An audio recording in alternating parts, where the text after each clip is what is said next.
కవంపల్లి గారు, మీరు నా మీద అనేక ఆరోపణలు చేస్తూ తిప్పారపు సంపత్ ఒక బ్లాక్ మెయిలర్ అని చెప్తున్నావు. తిప్పారపు సంపత్ అనేక ఇబ్బందులు పెడతాడు, వేధిస్తాడు అని నీ చెంచాలతోటి హైదరాబాద్లో అక్కడ ఇక్కడ హుజరాబాద్లో పెడుతున్నావు.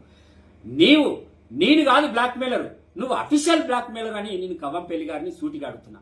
నువ్వు తీసుకోలేదా? నువ్వు ఎంఆర్ఓ పోస్టింగ్ కు నీ నియోజకవర్గంలో పోస్టింగ్ కు డబ్బులు తీసుకోలేదా అని ఒకసారి గుండె మీద చేసుకొని చెప్పు అని అడుగుతున్నా. నేను ఎంపీడీఓ పోస్టింగ్ కు నువ్వు డబ్బులు తీసుకోలేదా అని చెప్పేసి నేను అడుగుతున్నా.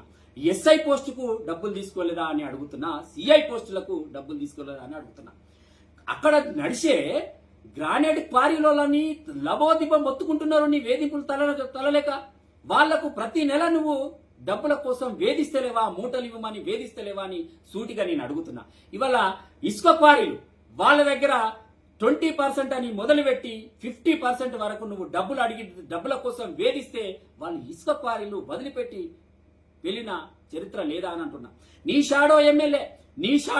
ఎమ్మెల్యే అని చెప్పుకునే మురళీధర్ రెడ్డి ఎన్ని అరాచకాలు సృష్టిస్తున్నాడో నేను సాక్ష్యాలతోటి, నువ్వు చేసే అరాచకాలు ఆయన చేసే అరాచకాలు సాక్ష్యాలతోటి చూపించాలని అడుగుతున్నా.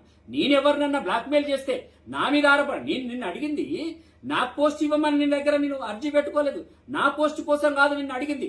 నేను సూటిగా నా జాతరులకు అన్యాయం జరిగింది, నా మాలమాదిగకు అన్యాయం జరిగింది, రాష్ట్రంలో జిల్లాలలో పోస్టులు ఇవ్వలేదు అని అన్యాయం జరిగిందని చెప్పి నేను మాట్లాడిన తప్ప నిన్ను ఎక్కడ కూడా నీ మీద వేరే ఆరోపణ చేయలేదు. కానీ నీ అనుచరులు, నీ మనుషులు నా మీద తిప్పారపు సంపత్ అంటే బ్లాక్మెయిల్ చేస్తాడు, తిప్పారపు సంపత్ అంటే ఇబ్బంది పెడతాడు అని చెప్పేసి నువ్వు మాట్లాడించు. అసలు నేను మాట్లాడింది ఏంది, నువ్వు మాట్లాడించింది ఏంది? నేను మాట్లాడిన దానికి ఆన్సర్ చెప్పు.